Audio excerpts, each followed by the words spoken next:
In the heart of a bustling city, where skyscrapers kissed the clouds and streets buzzed with life, Marcus Johnson was just another face in the crowd. But he wasn't ordinary. He was extraordinary. A decorated black Secret Service agent, Marcus had spent years protecting people, solving cases, and earning respect in a field dominated by challenges. That day, however, would test him like never before. Marcus had been assigned to track down a suspect linked to a high-profile money laundering scheme. The case was tricky, but Marcus thrived under pressure.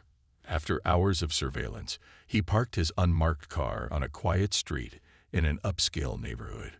It was late afternoon, and golden sunlight bathed the area in warmth. He pulled out his phone to call headquarters for updates, while keeping an eye on the surroundings. Everything seemed normal, until it didn't. Two rookie police officers were patrolling nearby when they spotted Marcus sitting in his car. To them, something felt off. Maybe it was the color of his skin, or the fact that his vehicle didn't scream luxury in this wealthy part of town. Whatever the reason, their instincts, or rather, their biases, kicked into overdrive. They exchanged glances and decided to investigate further. As they approached, red and blue lights flashed behind Marcus's car. Startled, he glanced in the rearview mirror. His first thought was confusion. Why were these officers pulling him over? He hadn't broken any laws. Still, Marcus remained calm. He turned off the engine, rolled down his window, and waited. When one of the officers tapped on the glass, Marcus greeted him politely, explaining that he was on official duty. But the officer didn't seem interested in listening. Instead, he demanded identification. Without hesitation, Marcus reached for his badge, which he always kept visible on his belt. "I'm a federal agent," he said clearly, holding up the badge. Yet, the officer barely glanced at it. "Step out of the vehicle," came the terse reply. The second officer stood nearby, hand resting on his holster as if expecting trouble. Marcus couldn't believe what was happening. Here he was, a highly trained professional doing his job, and yet he was being treated like a criminal. The irony stung. As he stepped out of the car, hands raised in compliance, his mind raced. Was this really happening? Was this how far racism could stretch, even into the lives of those sworn to uphold justice? A small crowd began gathering around them, drawn by curiosity. Some bystanders started recording the scene on their phones. Whispers filled the air as people watched the interaction unfold. Marcus tried again to explain himself, speaking calmly despite the rising frustration inside him. But the officers weren't having it. Their tone grew harsher, more accusatory. One even suggested Marcus might be impersonating a law enforcement officer, a claim so absurd it almost made him laugh. Almost. What happened next would leave a lasting mark not only on Marcus, but also on everyone who heard his story. Little did anyone know, this seemingly routine stop was about to spiral into something much bigger, something that would expose deep-seated issues within society and challenge the very foundations of trust between citizens and those meant to protect them. The situation escalated quickly, and Marcus found himself in a surreal nightmare. Despite showing his badge multiple times and explaining who he was, the officers refused to acknowledge his credentials. One of them barked orders while the other kept a firm grip on his weapon, as if expecting Marcus to suddenly turn violent. The crowd watching grew larger, their murmurs turning into audible gasps as they realized what was unfolding. Marcus's heart pounded in his chest, but he forced himself to stay composed. He knew losing his temper wouldn't help. It would only give these officers more ammunition to justify their actions. "I'm a federal agent," he repeated firmly, his voice steady despite the chaos around him. "You can verify my badge number with the Secret Service." But instead of listening, one officer grabbed Marcus's arm and twisted it behind his back. The sharp pain made him wince, but he bit down on his lip to keep from yelling. "Put your hands behind your back," the officer snapped, loud enough for everyone nearby to hear. Marcus complied reluctantly, knowing resistance would only make things worse. Cold metal clicked around his wrists as the handcuffs locked into place. For a moment, time seemed to freeze. Here he was, a man who had dedicated his life to serving his country, being treated like a common criminal. It wasn't just humiliating, it was dehumanizing. As Marcus stood there, cuffed and powerless, someone in the crowd shouted, "He said he's a federal agent. Why are you arresting him?" Others joined in, their voices rising in protest. Phones were held high, capturing every moment of the ordeal. The officers shifted uncomfortably under the scrutiny, but didn't back down. If anything, they doubled down, snapping at the onlookers to stay back and mind their own business. "You'll have plenty of time to explain yourself at the station," one of the officers muttered sarcastically, shoving Marcus toward their patrol car. His training kicked in again, reminding him not to react impulsively. Still, each step felt heavier than the last. This wasn't how it was supposed to be. He had always believed in the system, even when others doubted it. Now, that belief felt shattered. Sitting in the back seat of the police cruiser, Marcus stared out the window, his reflection staring back at him. He could see flashes of red and blue lights reflected in the glass, mingling with the horrified expressions of the bystanders still filming. Some shook their heads in disbelief, while others looked angry. A young woman held up her phone directly to the car window, mouthing the words, "We see you." Those three simple words struck a chord deep within Marcus. They reminded him that he wasn't alone, even though it sure felt like it right now. Minutes stretched into what felt like hours as the patrol car drove away from the scene. Marcus replayed the events in his mind over and over, trying to understand how this could happen. Was it really about his skin color? Or was it something else entirely? Either way, the weight of the injustice pressed heavily on his shoulders. At the precinct, Marcus was processed like any other suspect. Fingerprints taken, mugshots snapped. It all felt so wrong. Each procedure chipped away at his dignity, leaving him feeling less like a human being and more like a statistic. Yet through it all, Marcus clung to one thought. This couldn't end here. Someone, somewhere, would realize the mistake. And when they did, maybe, just maybe, this horrifying experience could lead to something bigger, something meaningful. Little did Marcus know, his story was already spreading far beyond the walls of the precinct. The videos captured by the bystanders were being shared online, sparking outrage and disbelief across social media platforms. People were demanding answers, and soon, the pressure would become impossible to ignore. But for now, Marcus sat alone in a holding cell, grappling with emotions he hadn't prepared for: anger, shame, and an overwhelming sense of betrayal. By the time Marcus was finally released from custody, his story had already exploded across social media. The videos taken by bystanders painted a vivid picture of what had happened, clear enough for anyone watching to see the injustice unfold in real time. Phones buzzed with notifications as hashtags like #JusticeForMarcus and #EndSystemicRacism began trending nationwide. People were outraged, and their voices echoed louder than ever. At first, Marcus didn't know how big the situation had become. When he walked out of the precinct late that night, exhausted and still reeling from the day's events, he was greeted by a colleague from the Secret Service who had come to pick him up. "You're all over the news," the colleague said quietly, handing Marcus his phone.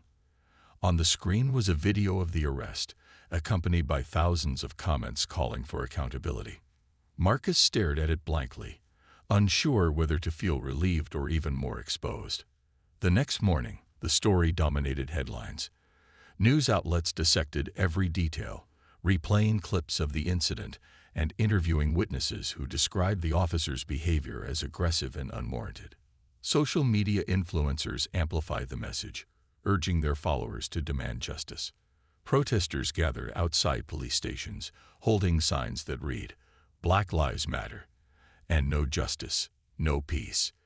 Even celebrities weighed in, sharing Marcus's story with millions of followers. Meanwhile, the local police department scrambled to respond. Their initial statement, a weak attempt to downplay the incident as a misunderstanding, only fueled more anger. Critics pointed out the obvious. This wasn't just a simple mistake. It was symptomatic of a much larger problem. The phrase mistaken identity rang hollow when faced with undeniable evidence of racial bias. Calls for an independent investigation poured in from activists, lawmakers, and ordinary citizens alike. For Marcus, the whirlwind of attention was overwhelming. Friends and family reached out, offering support, but also expressing fear for his safety. His parents, both retired educators, struggled to process what had happened. "We taught you to respect authority," his mother said during a tearful phone call. "But they don't respect you. How do we protect our children from this?" Inside the Secret Service, reactions were mixed. Many of Marcus's colleagues rallied around him, furious on his behalf. Some senior agents promised to push for consequences against the officers involved, while others warned Marcus to tread carefully. "This could blow back on you if you're not careful," one veteran agent cautioned. But Marcus knew silence wasn't an option, not anymore. This wasn't just about him. It was about every black person who had been wrongfully targeted because of the color of their skin. As days passed, Marcus found himself struggling to cope.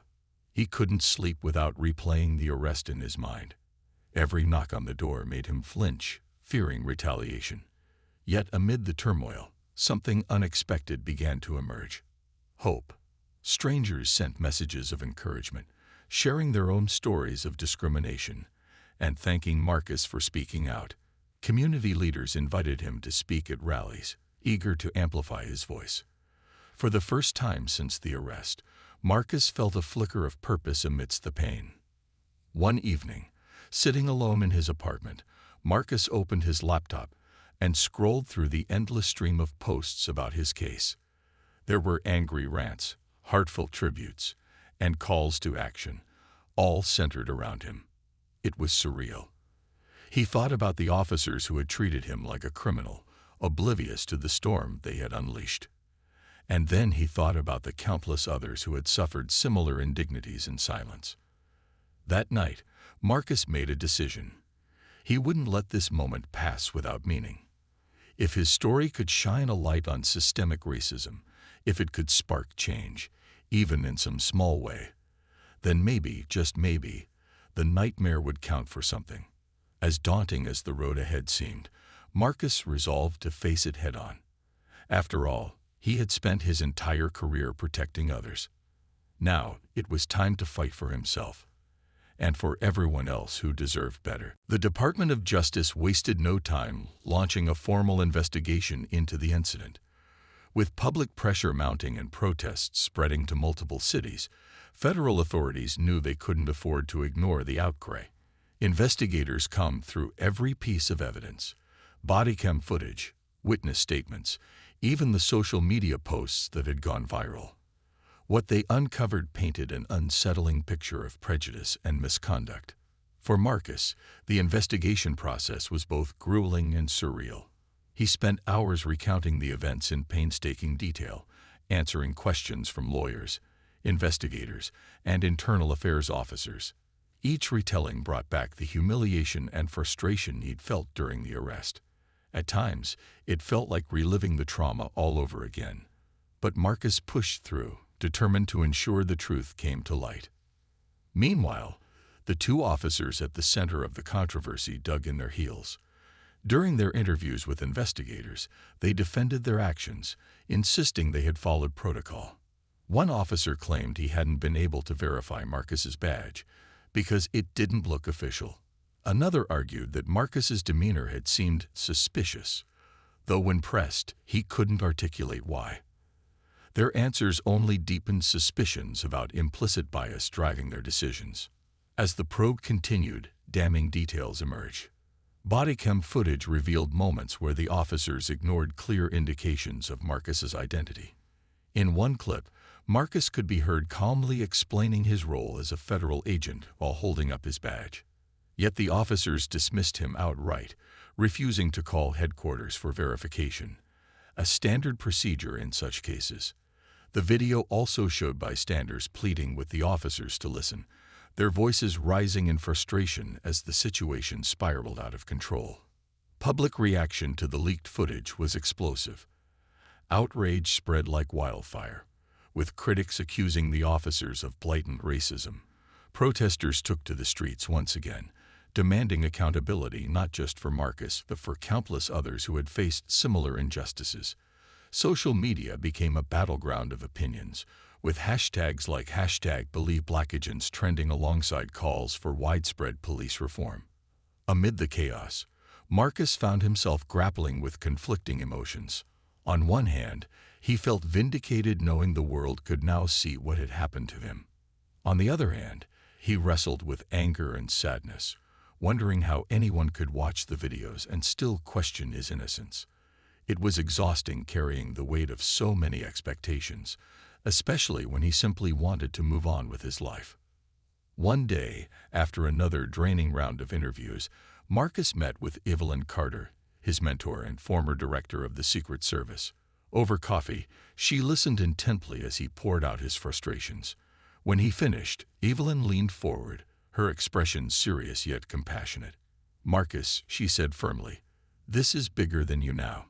You have a chance to make people listen, to force real change. Are you ready to take that step?" Her words lingered in Marcus's mind long after their meeting ended. She was right. This wasn't just about him anymore. His story had become a symbol of something much larger, a rallying cry against systemic racism and unchecked power. As difficult as it was, Marcus realized he had a responsibility to use his platform wisely. If staying in the spotlight meant shining a light on injustice, then so be it. With renewed resolve, Marcus agreed to sit down for an interview with a prominent news outlet. For the first time, he would share his side of the story publicly, unfiltered and raw. As cameras rolled and reporters scribbled notes, Marcus spoke candidly about the fear, anger, and betrayal he'd experienced. He talked about the toll it had taken on his mental health and the resilience required to keep fighting.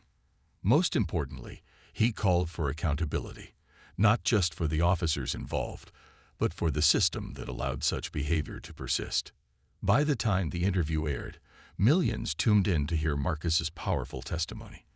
Viewers flooded social media with messages of support, calling him brave and inspiring.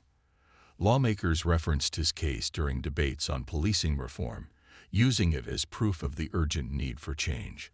Though the road ahead remained uncertain, one thing was clear: Marcus Johnson had ignited a movement, and there was no turning back. The interview marked a turning point, not just for Marcus, but for the nation. Sitting in front of the camera, dressed in a crisp suit and tie, Marcus exuded calmness despite the storm raging inside him. He spoke slowly and deliberately, choosing each word carefully. His voice carried both pain and determination as he recounted the events that had shattered his sense of security. For the first time, millions of people heard directly from the man at the center of the controversy. "I spent my life serving this country," Marcus began, his eyes locked on the interviewers. "I've risked my safety to protect others, and I've done it proudly. But when those officers looked at me, they didn't see an agent or a protector. They saw someone who didn't belong." The room fell silent except for the hum of cameras capturing every moment. He went on to describe the arrest, the dismissive tone of the officers, the way they ignored his badge, the cold click of handcuffs locking around his wrists. "It wasn't just about being detained," Marcus said, his voice trembling slightly. "It was about feeling invisible, like nothing I said mattered because of the color of my skin." Tears welled up in his eyes, but he blinked them away, refusing to let emotion overshadow his message. When asked how he was coping, Marcus admitted it wasn't easy. Sleepless nights, anxiety, and lingering anger were constants in his life now. Yet, he refused to let bitterness consume him. "I won't give them that power," he said firmly. "What happened to me happens to black men and women every single day. My story isn't unique. It's universal. That's why we need change." The impact of the interview was immediate. Social media exploded with reactions, many praising Marcus for his courage and eloquence. Celebrities, politicians, and activists amplified his words, using them to fuel demands for accountability and reform. Lawmakers cited his testimony during heated debates over policing policies, while community leaders organized rallies inspired by his call to action. Marcus had become more than a victim of injustice. He was now a beacon of hope for those fighting systemic racism. But not everyone applauded his bravery. Critics emerged, questioning whether Marcus was exaggerating or seeking attention. Some even accused him of exploiting the situation for personal gain, a claim that stung deeply. When asked about these accusations during a follow-up appearance on a talk show, Marcus responded with grace. "If sharing my truth can save one person from going through what I did, then I'll take all the criticism in the world," he said. "This isn't about me. It's about making sure no one else has to live this nightmare." Behind the scenes, Marcus leaned heavily on his support system. Friends, family, and colleagues rallied around him, offering encouragement and advice. Evelyn Carter, his mentor, reminded him daily of the importance of self-care. "You're carrying so much weight right now," she told him during one late-night phone call. "Don't forget to breathe, Marcus.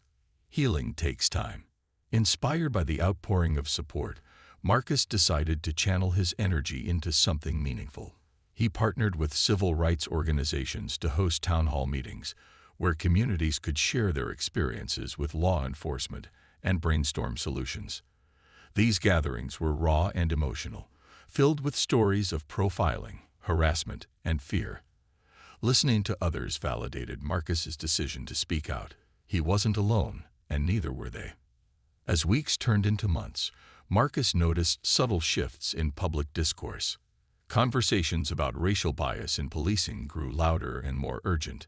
People who had once dismissed such issues as isolated incidents began acknowledging the systemic nature of the problem. Even some within law enforcement started speaking up, calling for better training and accountability measures. For Marcus, the journey was far from over. Every morning, he woke up knowing there was still work to be done. But he also felt a renewed sense of purpose. By sharing his story, he had opened doors for others to do the same. Change wouldn't come overnight, but Marcus believed it would come, and he was determined to stay in the fight until it did. The Department of Justice finally released its findings, and the verdict sent shockwaves through the nation.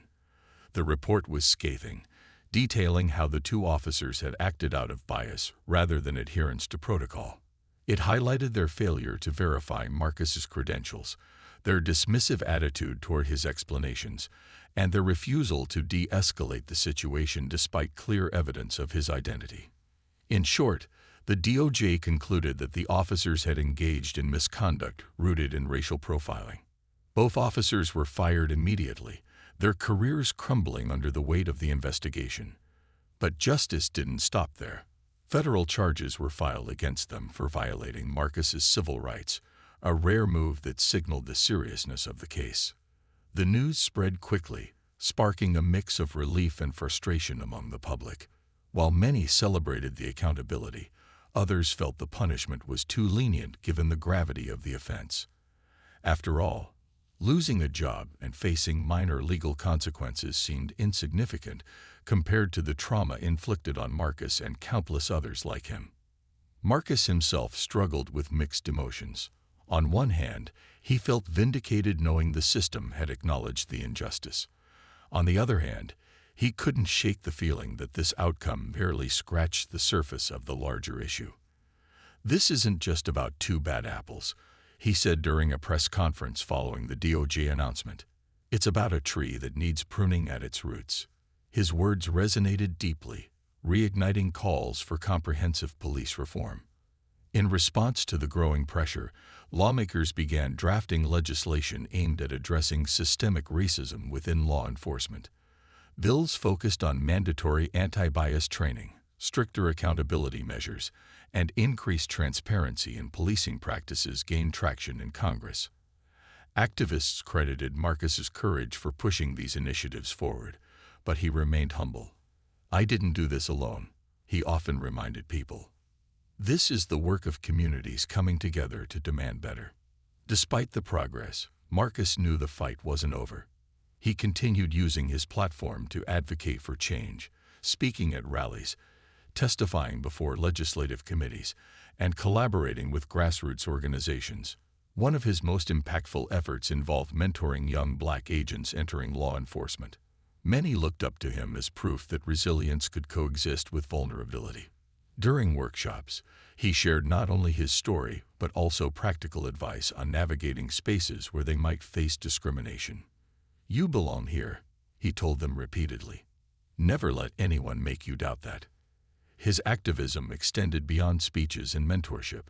Marcus partnered with educators to develop programs teaching students about racial equity and civic responsibility. He believed real change started early, with children learning to recognize bias and challenge inequality. Schools across the country adopted his curriculum, sparking meaningful conversations in classrooms nationwide. Yet, even as Marcus poured his energy into advocacy, he faced moments of doubt. Some nights, lying awake in bed, he wondered if his efforts truly mattered. Would the system ever change enough to prevent stories like his from happening again? Or was he fighting a losing battle? These thoughts haunted him, but they also fueled his determination. If nothing else, he reasoned, his actions would inspire others to keep pushing for justice long after he was gone. By the end of the year, Marcus's influence had reached unexpected heights. Corporations consulted him on diversity initiatives, universities invited him to deliver keynote speeches, and filmmakers approached him about turning his story into a documentary. Though flattered, Marcus stayed grounded, always redirecting attention back to the movement. "This isn't about me," he insisted. "It's about creating a world where no one has to prove their worth based on the color of their skin."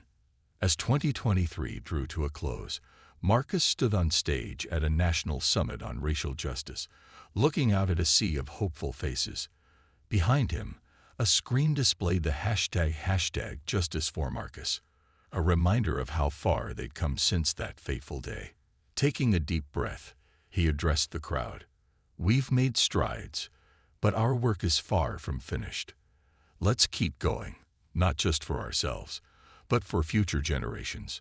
With those words, Marcus stepped off the stage, ready to face whatever challenges lay ahead. As the years passed, Marcus found himself in a place he hadn't expected: healing.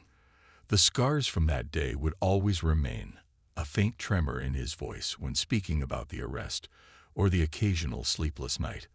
But he had learned to carry them differently. What once felt like weights dragging him down became reminders of his strength and resilience. And while the journey wasn't easy, it was one he no longer walked alone. Marcus leaned heavily on his community during this time.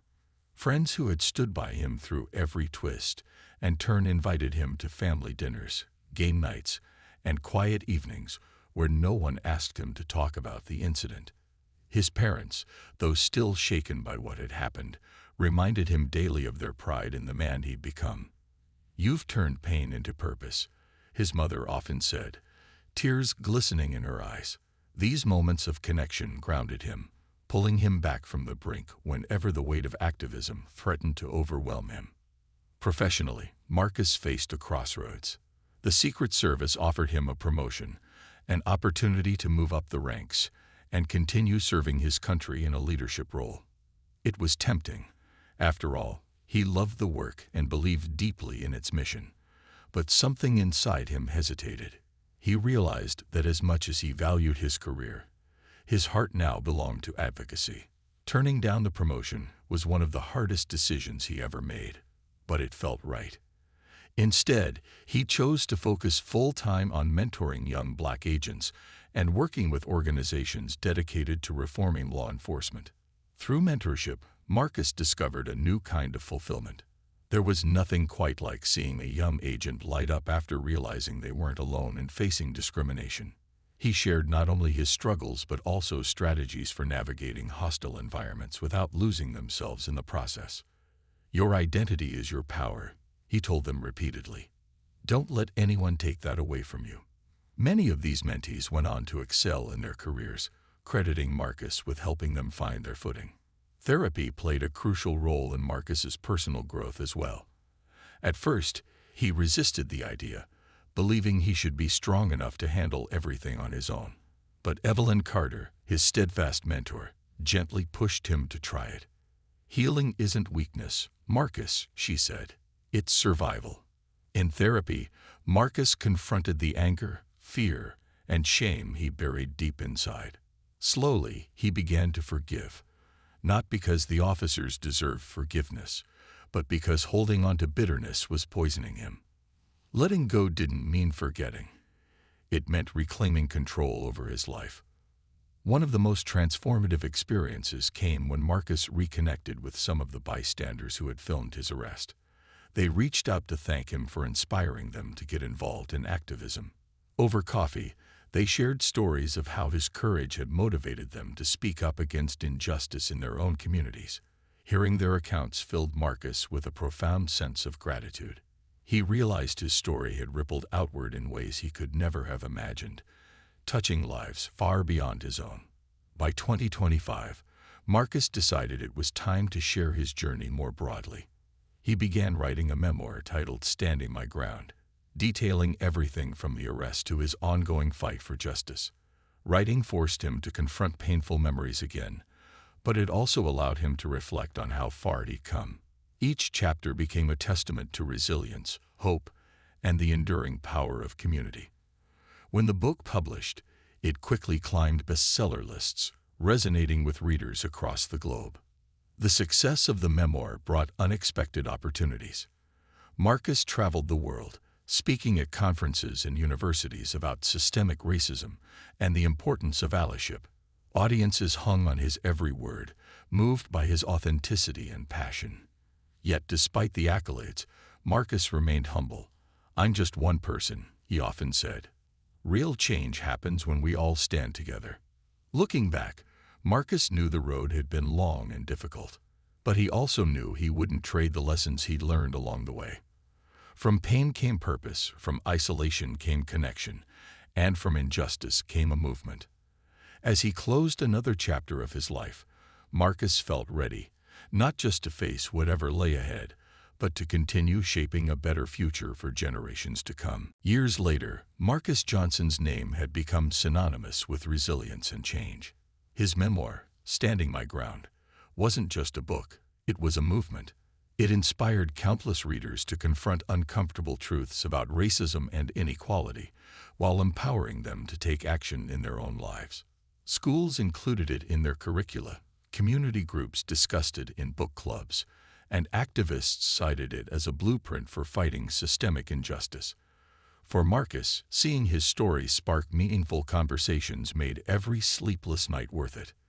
The two officers involved in his wrongful arrest faded into obscurity after their legal battles ended.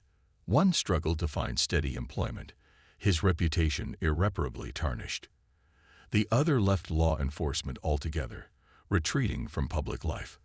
While some people felt satisfaction knowing they faced consequences, Marcus chose not to dwell on their downfall.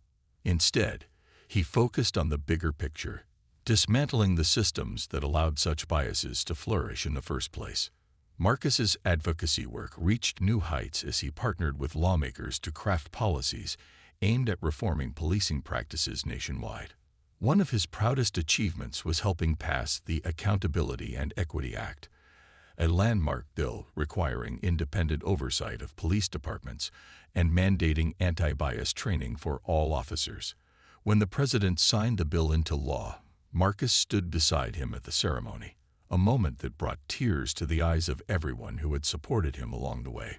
Beyond policy changes, Marcus's influence extended to cultural shifts. Corporations sought his guidance on creating more inclusive workplaces, universities invited him to deliver commencement speeches, and filmmakers adapted his memoir into an award-winning documentary. The film humanized Marcus's experience, showing audiences the emotional toll of racial profiling, while celebrating his unwavering determination to rise above it. Its release reignited discussions about accountability and justice, proving that his story continued to resonate. On a personal level, Marcus found peace in unexpected places. He rekindled old friendships, spent weekends hiking to clear his mind, and even started painting, a hobby he'd never considered before. Art became another form of expression, allowing him to process emotions words couldn't capture. His paintings often depicted themes of struggle and triumph, serving as visual reminders of his journey. Some pieces were displayed in galleries, raising funds for organizations fighting racial injustice. Mentorship remained close to Marcus's heart. Many of the young agents he had guided early in his advocacy career rose through the ranks, becoming leaders themselves. They carried forward his message, ensuring that future generations wouldn't face the same barriers. At annual gatherings, these mentees would gather around Marcus, sharing updates on their careers and thanking him for believing in them when no one else did. These moments filled him with pride, reinforcing the impact of his efforts. As time went on, Marcus reflected on how far he and society had come since that fateful day. Progress wasn't perfect. There were still setbacks and challenges to overcome. But the momentum was undeniable. People were talking openly about race and privilege in ways they hadn't before. Communities were holding institutions accountable, and individuals were stepping up to demand fairness and equality. In 2030, Marcus received an honorary doctorate from his alma mater, recognizing his contributions to social justice. During his acceptance speech, he looked out at the sea of faces, young and old, diverse and united, and smiled. "This isn't my victory," he said. "It belongs to everyone who refused to stay silent, who marched, who protested, who dreamed of a better world. Together, we've shown that change is possible." Though Marcus knew the fight was far from over, he felt hopeful. He had transformed pain into purpose, using his voice to amplify those who had none. His legacy wasn't just in the laws passed or the books written. It was in the hearts of people inspired to keep pushing for justice. As he walked off stage that day, applause echoing in his ears, Marcus realized something profound. The scars he once carried weren't signs of defeat. They were badges of honor, proof that even in the face of adversity, resilience could spark transformation. And that, he thought, was a story worth telling.